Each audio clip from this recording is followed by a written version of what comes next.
আসসালামু আলাইকুম, আমি হিমেদ রহমান। আজকে যে বিষয়টা নিয়ে কথা বলবো, ইতালি ওয়ার্ক ভিসার ক্ষেত্রে দীর্ঘদিন যাবৎ যারা জটিলতার মধ্যে আছেন তারা নতুন একটা আপডেট পেয়েছেন।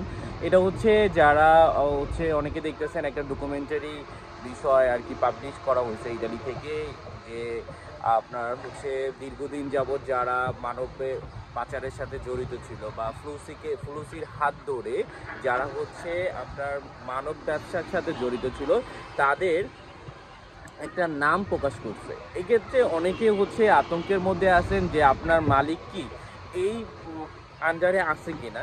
এখন এটা স্পেসিফিকলি আপনারা কখনোই বুঝবেন না। আসলে আপনারা কেন হচ্ছে এত বিভ্রান্ত হন, সহজ একটা জিনিস আপনারা কমপ্লিকেটেড করে ফেলেন। তবে আমার কথা হচ্ছে যারা হচ্ছে দীর্ঘদিন যাবৎ একটা ভিসার জন্য অপেক্ষা করতেছেন বা অ্যাপয়েন্টমেন্টের জন্য অপেক্ষা করতেছেন, উল্লাসের জন্য অপেক্ষা করতেছেন, আমি বারবার আপনাদের বলছি যে আপনার মাধ্যম চাইলেই আপনাকে নিতে পারে, এছাড়া আর অন্য কোনো রাস্তা নাই। এবং আমার কথা হচ্ছে যারা হচ্ছে সবাই কিন্তু হচ্ছে যারা অ্যাম্বাসি ফেস করে রাখছেন, দীর্ঘদিন যাবৎ অ্যাম্বাসি ফেস করে রাখছেন, তারা সবাই কিন্তু তাদের নুল্লাস্তা হাতে নিয়ে বসে আছেন। আপনারা চাইলে আপনার নুল্লাস্তাটা মিলিয়ে দেখতে পারেন যে আসলে আপনার ভিসাটা কি হবে কি হবে না। তবে আমি যেটা বলতেছি যে এইটা হচ্ছে কিভাবে ওরা শনাক্ত করলো যে এই মাধ্যমগুলা হচ্ছে ইতালির ওয়ার্ক ভিসার ক্ষেত্রে আর কি মানব পাচারের সাথে জড়িত বা হচ্ছে একটা বিজনেসের সাথে রিলেটেড। এটা আসলে এই নামগুলো ওরা কিভাবে শনাক্ত করলো, শনাক্ত করার প্রসেসটা খুবই সহজ, খুবই সহজ। কারণ হচ্ছে যারা হচ্ছে দীর্ঘদিন যাবৎ মানব ব্যবসার সাথে জড়িত, ইতালিতে ওয়ার্ক ভিসার ক্ষেত্রে আপনারা জানেন সব কিছু একটা কাগজপত্রে স্টিক হয়ে থাকে, মানে এমন থাকে যে আপনার হচ্ছে ওরা অনেক যাচাই বাছাই করে আপনার ওয়ার্ক পারমিটটা ইস্যু করে। এক্ষেত্রে যারা হচ্ছে অলরেডি নুল্লাস্তা পেয়ে অ্যাম্বাসি ফেস করে রাখছেন, তারা কিন্তু দেখবেন যে আপনাদের মানে অ্যাম্বাসি ফেস করে রাখছেন, তাদের কোনো ভয় নাই। ভয় হচ্ছে তাদের অলরেডি হচ্ছে ইতালিতে ওরা হচ্ছে যে ভিসা প্রসেসটা করতেছে, ওরা দুইটা প্রসেসে করতেছে। একটা হচ্ছে একসাথে ভিসা দিয়ে দিতেছে, একসাথে হচ্ছে আপনার রিজেক্ট করে ফেলতেছে। রিজেক্ট ব্যাপারটা হচ্ছে এরকম যে ওরা যখন প্রোটোকল চেক করতেছে তখন অথেন্টিক যেই মূল্য আস্থাগুলো ছিল ওগুলো কিন্তু ঠিকই আছে, ওগুলো কিন্তু ঠিক আছে, কিন্তু যেগুলো হচ্ছে জাল, হ্যাঁ, প্রোটোকলের কোনো শনাক্ত নাই, ওই ক্ষেত্রে কিন্তু ওগুলা আলাদা করে সাথে সাথে রিজেক্ট করে দিতেছে। তো আমরা আবার দেখতেছি হচ্ছে যে কোনো একটা শহরে ভিসা দেওয়ার আগে, যেমন কাম্পানিয়া শহর অথবা লাতিনা ধরেন অথবা রাগুসা ধরেন বা যে কোনো শহরে ভিসা দেওয়ার ক্ষেত্রে সর্বপ্রথম যেটা করতেছে এটা হচ্ছে সর্বপ্রথমে হচ্ছে ওরা প্রোটোকলটা আলাদা করতেছে, যেগুলো দেখতেছে যে না জাল, মূল রাস্তাগুলো জাল। আচ্ছা, বিগত জুলাই মাস থেকে কারাবিয়ানি এবং ইটালিয়ান পুলিশ এই তদন্তের আন্ডারে ছিল, কিন্তু ওরা এতদিন কেন নাম প্রকাশ করে না? আপনাদের কি প্রশ্ন থাকে না?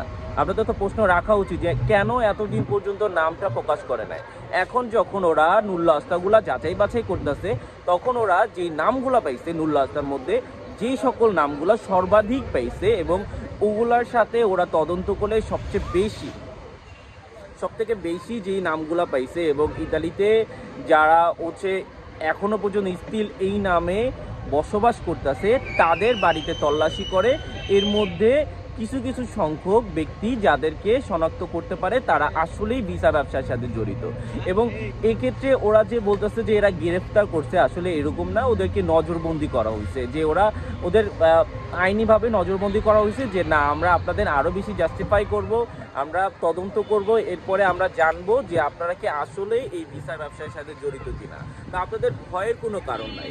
এইগুলো হচ্ছে যে নুল্লাস্তাগুলোর মধ্যে বা রিসিবতার মধ্যে যেই হচ্ছে আপনাদের যে নামগুলো ছিল ওগুলা ফাইন্ড আউট করছে এবং ওইখান থেকে একটা নাম প্রকাশ করছে। এখানে দেখবেন যে আপনারা বাঙালি মালিকও আছে, ইটালিয়ান মালিকও আছে, অনেক আছে, বা হচ্ছে বাঙালি কোনো ব্যক্তির নামও এখানে আছে। এমন না যে শুধু সবই মালিক, তা না, এখানে বাঙালি ব্যক্তি আছে যারা হচ্ছে ভিসা ব্যবসার সাথে জড়িত, যারা ফ্লুসির হাত ধরে গেছে এবং যাওয়ার পরে হচ্ছে ওরা ভিসা ব্যবসার সাথে জড়িত। এই হচ্ছে বিষয়। আপনারা ইতালিতে কথা বলে জানবেন যে আসলে সবাই একটু আতঙ্কের মধ্যে আছে। তবে বিষয়টা এরকম না, যারা ভিসা ব্যবসার সাথে আসলেই জড়িত তারা ধরা খায় বসে আছে। এখন ব্যাপারটা এরকম হয় না যে দোষ করে একজন এবং ভুক্তভোগী হয় আরেকজন, এটাই স্বাভাবিক, এটাই হয়। তা আমার কথা হচ্ছে এবং চারপাশ থেকে যেটা শুনতেছি আমার যে ভাইয়েরা আছে তারা সবাই আমাকে বলতেছে যারা বাঙালি মালিকের হাত ধরে ইটালিতে যাওয়ার জন্য প্রস্তুত বা যাওয়ার জন্য অ্যাম্বাসি ফেস করে রাখছে এবং এখনো পর্যন্ত কোনো সুরাহা পায় নাই, তারা বলতেছে আমরা কি ভিসা পাবো না। বা যারা হচ্ছে বাঙালি মালিকের হাত ধরে ফ্লুসিতে অংশগ্রহণ করতেছে তারাও বলতেছে আমরা কি ভিসা পাবো না। তবে আমার প্রশ্ন হচ্ছে আপনাদের কাছে এইটা, যে যদি বাঙালি ইটালিতে প্রবেশ করতে পারে তাহলে বাঙালি মালিক কেন ভিসা পাবে না, এইটা বলে। বাঙালি ইতালিতে প্রবেশ করতে পারবে, এটা আপনারা ফাইন্ড আউট করতেছেন বা আপনারা নিজের চোখে দেখতেছেন যে বাঙালি ভিসা পাচ্ছে, ওইখানে কেন বাঙালি মালিক ভিসা পাবে না? বাঙালি মালিক অবশ্যই ভিসা পাবে, তবে এইভাবে যে ওনার ডকুমেন্ট সব কিছু ঠিক থাকতে হবে। তবে বিষয়টা হচ্ছে এরকম, আমরা আমাদের দেশ সম্পর্কে অনেক ভালো জানি, আমাদের দেশের প্রসেসটা সম্পর্কে অনেক ভালো জানি, তবে ওই দেশের যে ফর্মালিটিস প্রসেস এগুলো ইতালিয়ান যারা আছে বা ইমিগ্রেশন সেক্টরে যে লয়ারগুলো আছে তারাই খুব বেশি ভালো বুঝবে।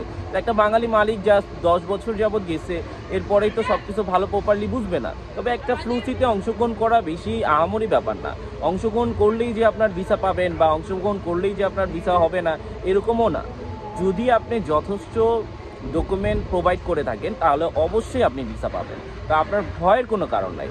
এছাড়া যারা হচ্ছে এই যে ইতালির যে একটা নাম প্রকাশ হয়েছে, যারা হচ্ছে ভিসা ব্যবসার সাথে জড়িত তাদের নামের সাথে আপনার নুল্লাস্তার সাথে নাম মিলাচ্ছেন, এতে করে আপনারা ভয় পেয়ে আছেন, কিন্তু আসলে ভয়ের কোনো কারণ নাই, কারণ ওই নামগুলো আপনার নামের সাথে মিলতেই পারে, স্বাভাবিক একাধিক নাম থাকতেই পারে।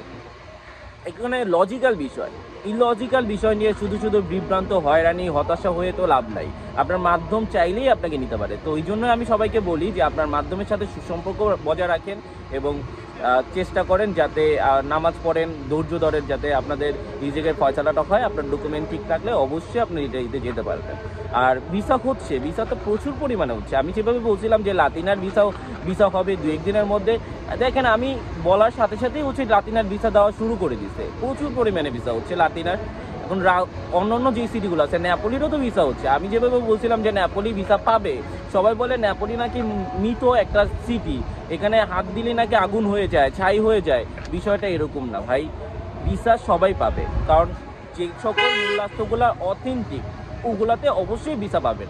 আর এগুলাকে ক্লোন করা হয়েছে, ক্লোন করে ফটোকপি করে আপনাদের প্রোভাইড করা হয়েছে, ওগুলা তো জাল। এগুলো তো আপনাদের নিজে হচ্ছে ভুক্তভোগী হয়েছেন, আপনাকে ফাঁসানো হয়েছে। এখানে তো ইতালির ফ্লুসি বা হচ্ছে আপনার ইমিগ্রেশন সেক্টরের কোনো হাত নাই। তো যাই হোক, সবাই ধৈর্য ধরে বসেন, আপনাদের ভিসা আরও বাড়বে, প্রসেসটা আরও আগাচ্ছে, অ্যাপয়েন্টমেন্টও পাবেন আপনারা খুব শীঘ্রই, অ্যাপয়েন্টমেন্ট সিস্টেমটা খুলে দিবে। যাই হোক, ভালো থাকবেন, সুস্থ থাকবেন, আসসালামু আলাইকুম।